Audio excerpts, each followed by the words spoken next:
আসসালামু আলাইকুম ওয়া রাহমাতুল্লাহি ওয়া বারাকাতুহু। আজকে আমরা এই ভিডিওটির মধ্যে আমাদের কমেন্ট বক্সে আসা মোট 4টি প্রশ্নের উত্তর নিয়ে আলোচনা করব ইনশাআল্লাহ। চলুন মূল আলোচনা শুরু করি। বিসমিল্লাহির রহমানির রহিম।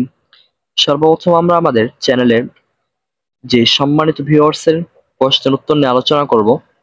চলুন তার নামটা একবার জেনে নিই, এরপর তার প্রশ্ন জানবো, এরপর আমরা তার প্রশ্নের উত্তর সম্পর্কে আলোচনা করার পথ চালাবো ইনশাআল্লাহ। চলুন তার নামটা জেনে নিই। তার নাম হলো সাইফুল ইসলাম সাহেব। তিনি আমাদেরকে প্রশ্ন করেছিলেন, মাজি ইস্তেমরারি আলোচনার মধ্যে মাজি মুতলাকের আলোচনা কেন আনা হলো। তিনি আমাদেরকে এই প্রশ্নটা করেছিলেন ফার্সি কি পেহেলি কিতাব ক্লাস 18-তে। আর তিনি আমাদেরকে এই প্রশ্নটি 8 দিন পূর্বে করেছিলেন, তবে আমি কিছুটা ব্যস্ততার মধ্যে থাকায় তার এই প্রশ্নের উত্তরটি যথাসময়ে দিতে পারেনি, এ কারণে আমি আন্তরিকভাবে দুঃখিত।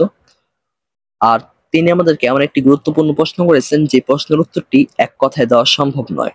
এ কারণে আজকে আমি তার এই প্রশ্নকে সামনে রেখে এবং আমাদের যে আরো 3জন ভিউয়ার্স রয়েছে তাদের 3টি প্রশ্ন, মোট এই 4টি প্রশ্নকে সামনে রেখে এই ভিডিওটি তৈরি করেছি। আশা করি এই ভিডিওটি আপনাদের সকলের জন্য উপকারে আসবে। চলুন তার এই প্রশ্নের উত্তরটা আমরা জেনে নিই।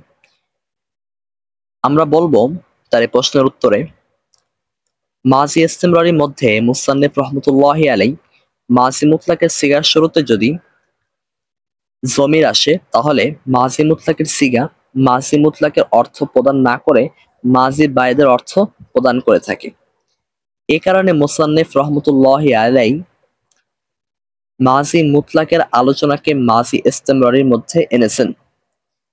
যদি আপনি শুধু এতটুকু কথাই পরীক্ষার খাতায় লিখে দেন তাহলে উত্তরটা যথেষ্ট হবে না, বরং এতটুকু কথা লেখার পরে আপনাকে পরীক্ষার খাতায় আর একটু কথা লিখতে হবে। তাহলে এই যে আমি আপনাদের সুবিধার্থে উত্তরটা আবার শুরু থেকে বলে যে কথাটা বিশেষভাবে লিখতে হবে সেই কথাটা বলার মাধ্যমে প্রশ্নের উত্তরটি শেষ করব।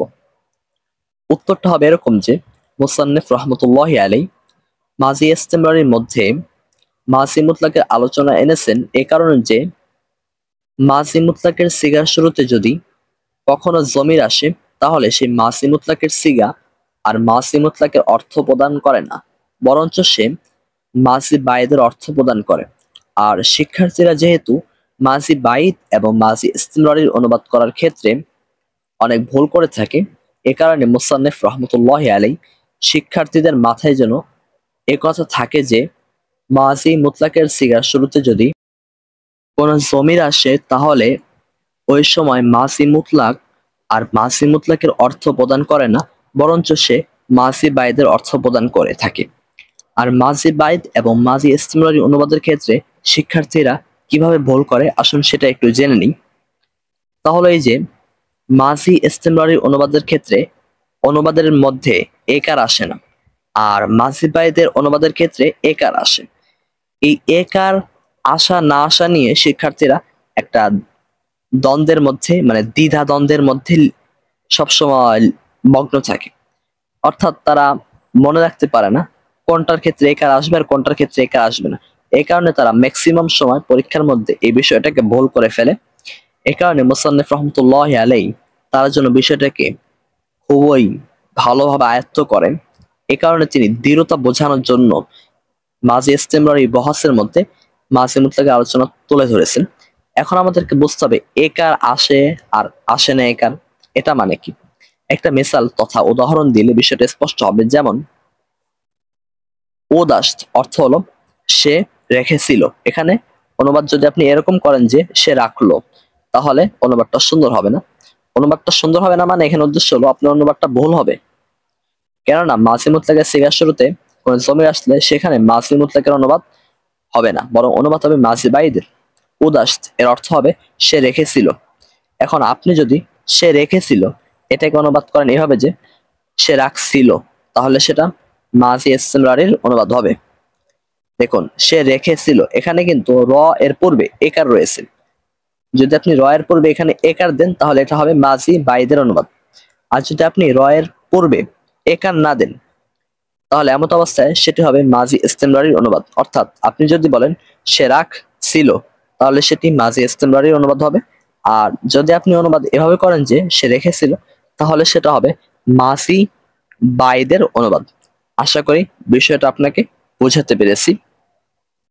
এই বিষয়টাই শিক্ষার্থীদের মাথায় ভালোভাবে আপনার প্রবেশ করানোর জন্য মুসান্নেফ রহমতুল্লাহি আলাই মাজি ইস্তেমরারি আলোচনার মধ্যে মাজি মুতলাকে আলোচনা করেছে। তাহলে মোলাক্কাস তথা মোদ্দা কথা হলো এই যে মুসান্নেফ রহমতুল্লাহি আলাই মাজি ইস্তেমরারির মধ্যে মাজি মুতলাকের আলোচনাকে এনেছেন এ কারণে যে মাজি মুতলাকের সিগার শুরুতে যদি জমির আসে, তাহলে তখন মাজি মুতলাকের সিগাটি আর মাজি মুতলাকের অর্থ প্রদান করে না, বরঞ্চ সে মাজি বাইদের অর্থ প্রদান করে থাকে। আর মাজি বাইদ মাজি ইস্তেমরারির অনুবাদের ক্ষেত্রে শিক্ষার্থীরা ভুল করে থাকে। তাহলে এইভাবে যে শিক্ষার্থীরা মাজি ইস্তেমরারির অনুবাদের ক্ষেত্রে একার লাগিয়ে দেয় আর মাজি বাইদের অনুবাদের ক্ষেত্রে একার লাগায় না। একার লাগিয়ে দেয় আর একার লাগায় না, এ কথার ব্যাখ্যা কি? আসুন একটি উদাহরণের মাধ্যমে তা বুঝে নেই।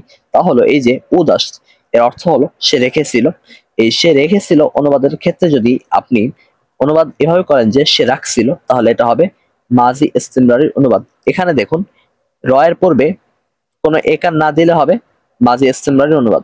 সে রাখছিল, এখানে রয়ের পূর্বে কোনো একার নেই। আর আপনি যদি একার লাগিয়ে দেন সে রেখেছিল, তাহলে এমন অবস্থায় এটি হবে মাজি বাইদের অনুবাদ। এই কথাটাকে বোঝানোর জন্য মুসান্নেফ রহমতুল্লাহি আলাই মাজি ইস্তেমরারির মধ্যে মাজি বাইদের আলোচনা দ্বারা এখানে উদ্দেশ্য হলো মাজি মুতলাকের আলোচনা করেছেন। অর্থাৎ কিভাবে মাজি মুতলাকের আলোচনা এখানে করা হয়েছে তা তো আমি আপনাদেরকে পূর্বে বলেছি। অর্থাৎ মাজি মুতলাকের সিগার শুরুতে যদি জমির আসে, তাহলে সেটি মাজি বাইদের অর্থ প্রদান করবে। আশা করি বিষয়টা বুঝতে পেরেছেন। আসলে এই উত্তরটা যেহেতু একটু একটু সূক্ষ্ম উত্তর, এ কারণে আমি আপনাদেরকে এই বিষয়টা একটু দীর্ঘ সময় ধরে বোঝানোর চেষ্টা করেছি। আশা করি আপনারা উত্তরটা বুঝতে পেরেছেন। এরপরও যদি উত্তরটা বুঝতে না পারেন, অবশ্যই কমেন্টে জানাবেন। আমরা ইনশাআল্লাহ আপনাদের প্রশ্নের উত্তর দেওয়ার যথাযথ চেষ্টা করব। এখন আমরা পরবর্তী প্রশ্নটি নিয়ে আলোচনা করব ইনশাআল্লাহ। সর্বপ্রথম আমরা জেনে নিব এই প্রশ্নটি আমাদেরকে কে করেছেন। এই প্রশ্নটি আমাদেরকে করেছেন @MD মনির 111 ইসলাম। তিনি আমাদেরকে প্রশ্ন করেছিলেন, ভাইয়া সব মাস্টারগুলো, মানে উনি বোঝাতে চেয়েছেন যে ভাইয়া সব মাস্টারগুলোর ভিডিও চাই আলিফ থেকে ইয়া পর্যন্ত। এখানে উনি গুলোর পরে একটা র হবে, হয়তো ভুলবশত দেননি, আমরা র দিয়েই পড়ে নিই। তার প্রশ্নটা হলো এরকম যে ভাইয়া সব মাস্টারগুলোর ভিডিও চাই আলিফ থেকে ইয়া পর্যন্ত। আমরা আপনার এই প্রশ্নের উত্তরে কথা বলবো যে আমাদের তাইসির মুক্তাদি প্লেলিস্টে আপনার 3 নাম্বার ক্লাস থেকে শুরু করে 12 নাম্বার ক্লাস, অর্থাৎ মোট এই 10টি ক্লাস যদি আপনি দেখেন, তাহলে আলিফ থেকে ইয়া পর্যন্ত সমস্ত মাস্টারগুলোকে পেয়ে যাবেন। আর আপনার এই কথার দ্বারা যদি উদ্দেশ্য এটা হয় যে আমি এমন একটি ভিডিও তৈরি করব যেখানে আলিফ থেকে ইয়া পর্যন্ত সমস্ত মাস্টার থাকবে, তাহলে আপনি অবশ্যই পরবর্তী ভিডিওতে অথবা এই ভিডিওর শেষে এসে এটাকে স্পষ্ট করে বলবেন। আর যদি আপনার এই প্রশ্নের দ্বারা উদ্দেশ্য এটা হয় যে আপনি আমাদের প্লেলিস্টে আলিফ থেকে ইয়া পর্যন্ত মাস্টারগুলোকে খুঁজে পাচ্ছেন না, তাহলে সেটাও আমাদেরকে জানাবেন। আমরা ইনশাআল্লাহ আপনাকে লিংক দিয়ে দিব এই 10টি ভিডিওর, তাহলে আপনারা দেখে নিতে পারবেন। আশা করি আপনি আমার কথাটা বুঝতে পেরেছেন। আপনার এই কথার দ্বারা যদি এই 3টি কথা যেটা আমি বললাম, এই 3টি কথা ব্যতীত অন্য কোনো কিছু উদ্দেশ্য হয়ে থাকে, তাহলে তা অবশ্যই কমেন্টে এসে স্পষ্ট করবেন। এরপর আমরা, আচ্ছা, ইনি আমাদেরকে কোন ভিডিওতে প্রশ্ন করেছিলেন সেটা তো বলা হলো না, বলে দিই। ইনি আমাদেরকে তাইসিরুল মুক্তাদি ক্লাস 7 এই ভিডিওর মধ্যে প্রশ্ন করেছিলেন। এখন আমরা তাইসিরুল মুক্তাদি ক্লাস 23-এ আমাদের একজন দর্শক, তার নাম হলো @MD রাকিব NR20, অথবা এখানে হয়তো তিনি ও লিখেছেন, আচ্ছা 2ON। তিনি আমাদেরকে 17 ঘন্টা পূর্বে একটা প্রশ্ন করেছিলেন তাইসিরুল মুক্তাদি ক্লাস 23 এই ভিডিওর মধ্যে। তিনি অন্যান্য ভিউয়ার্সদের মতো বাংলায় অথবা ইংলিশে অথবা আরবিতে লিখে প্রশ্ন করেননি, তিনি আমাদেরকে একটা ইঙ্গিত দিয়েছেন। তাহলে এই যে 7 এরপর 10, মানে উনি বোঝাতে চেয়েছেন আমার এই ভিডিওর মধ্যে 7 মিনিট 10 সেকেন্ডের মধ্যে কিছু একটা হয়েছে, সেটা সম্পর্কে তিনি জানতে চেয়েছেন, অথবা ওই জিনিসটা তিনি বুঝতে পারেননি, এই বিষয়ে তিনি কথা বলেছেন। আমি ওনার এই কমেন্ট দেখে আমার ভিডিওর মধ্যে 7 মিনিট 10 সেকেন্ডে আমি কি বলেছিলাম সেটা শুনি। আমি সেখানে বলেছিলাম ভিডিওটি যদি ভালো হয় তাহলে অবশ্যই আপনারা লাইক কমেন্ট করবেন, শেয়ার করবেন। কিন্তু তিনি এখানে 7 মিনিট 10 সেকেন্ড দ্বারা কি বোঝাতে চেয়েছেন এটা আমাদের কাছে স্পষ্ট না। কাজেই আমরা তার প্রশ্নের উত্তরে এই কথা বলবো যে আপনি কি বোঝাতে চাচ্ছেন 7 মিনিট 10 সেকেন্ড দ্বারা, অবশ্যই তা কমেন্টে স্পষ্ট করে জানাবেন।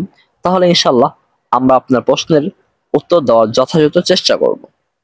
এখন আমরা সর্বশেষ যে প্রশ্নটি আমাদের সামনে রয়েছে তা করেছেন দিনের পথ 10, 3 দিন পূর্বে।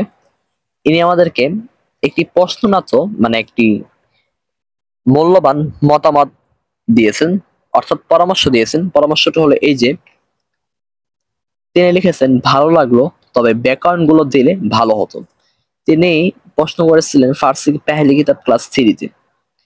আমরা তার এই প্রশ্নের উত্তরে বলবো আসলে আমরা যেহেতু ফার্সি কি পেহলি কিতাব এই কিতাবটি শুরু করার পূর্বে তাইসির মুক্তাদি ক্লাস মানে তাইসির মুক্তাদি যে কিতাবটা রয়েছে এটার ক্লাস শুরু করি।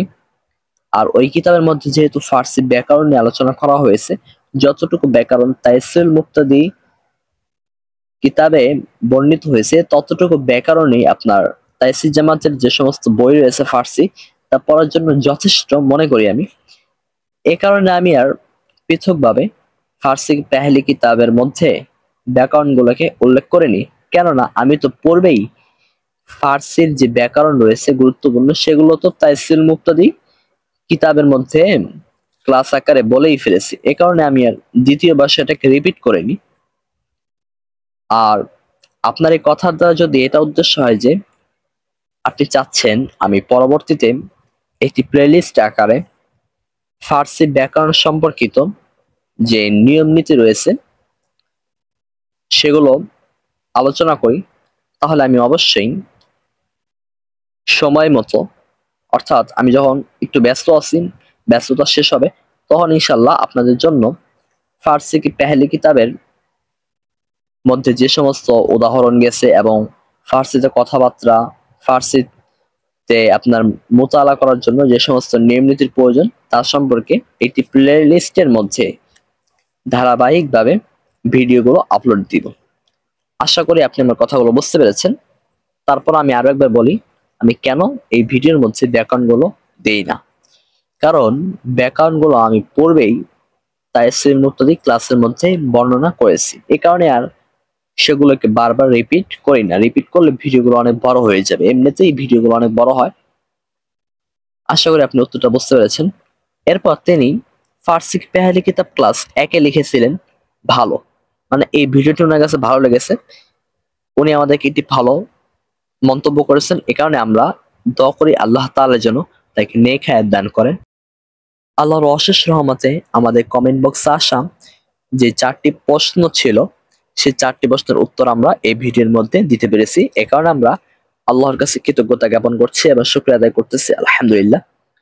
আশা করি আপনারা এই 4টি প্রশ্নের উত্তর বুঝতে পেরেছেন।